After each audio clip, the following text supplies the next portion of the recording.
1 Corinthians chapter 6. Dare any of you, having a matter against his neighbor, go to law before the unrighteous, and not before the saints? Don't you know that the saints will judge the world? And if the world is judged by you, are you unworthy to judge the smallest matters? Don't you know that we will judge angels?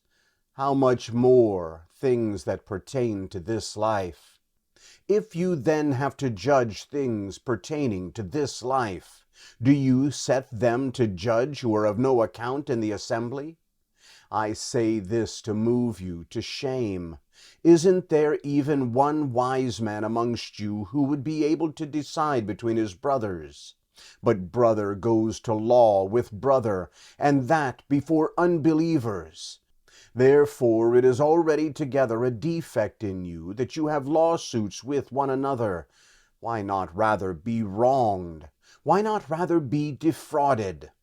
No, but you yourselves do wrong and defraud, and that against your brothers.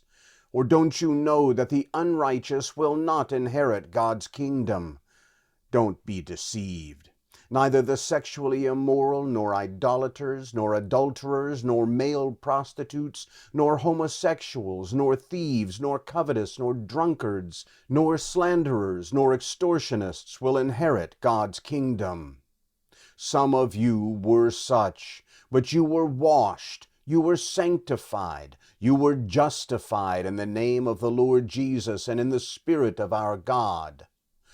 All things are lawful for me, but not all things are expedient. All things are lawful for me, but I will not be brought under the power of anything.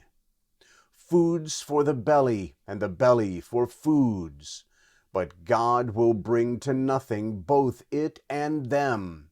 But the body is not for sexual immorality, but for the Lord, and the Lord for the body.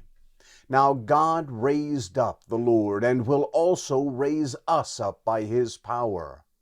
Don't you know that your bodies are members of Christ?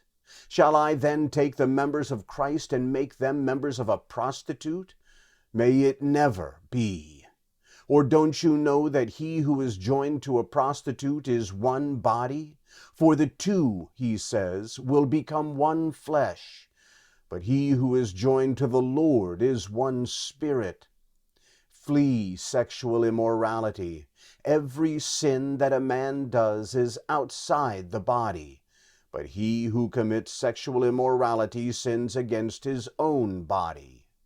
Or don't you know that your body is a temple of the Holy Spirit who is in you, whom you have from God?